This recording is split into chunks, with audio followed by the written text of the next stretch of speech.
కొంతమంది భారత్‌కు చెందినటువంటి భారత పౌరులు టూరిజంలో భాగంగా జార్జియాకి వెళ్ళటం జరిగింది. సో, జార్జియా సరిహద్దులలో భారత బృందాన్ని జార్జియా అధికారులు అడ్డుకున్నారని, సో, వీళ్ళు అడ్డుకోవటంతో పాటుగా మీ వీరి దగ్గర సరైనటువంటి పత్రాలు, ఈ వీసా, పాస్‌పోర్ట్ అన్నీ ఉన్నా కూడా మీ దగ్గర అవి లేవు, ఇవి లేవు అంటూ ఫుట్‌పాత్ మీద కూర్చోబెట్టారని, గడ్డగట్టేటువంటి చలిలో దాదాపు 2 గంటల పాటు అలాగే కూర్చోబెట్టడం జరిగిందని, పాస్‌పోర్ట్‌లు తీసేసుకుని 2 గంటల పాటు ఇవ్వలేదని, వాష్‌రూమ్‌కి వెళ్ళేటువంటి అవకాశం కూడా కల్పించకుండా చాలా ఇబ్బంది పెట్టారని జాత్యహంకారాన్ని చూపిచ్చారు.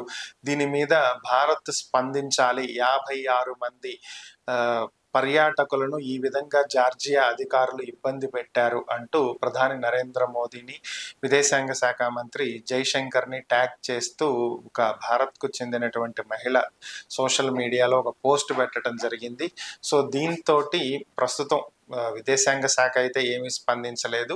దీనికి చాలామంది కింద కామెంట్లు పెట్టడం జరిగింది. తాము కూడా గతంలో ఇలాంటి పరిస్థితులు ఎదుర్కోవడం జరిగిందని, జార్జియా మొదటి నుంచి కూడా భారతీయుల విషయంలో ఇదే విధంగా వ్యవహరిస్తుందని, భారత్‌కు చెందినటువంటి వారిని వివక్షతో చూస్తుందని, ఇది జాత్యహంకారం తప్ప మరొకటి కాదు అంటూ చాలామంది కామెంట్లు పెడుతున్నటువంటి పరిస్థితి.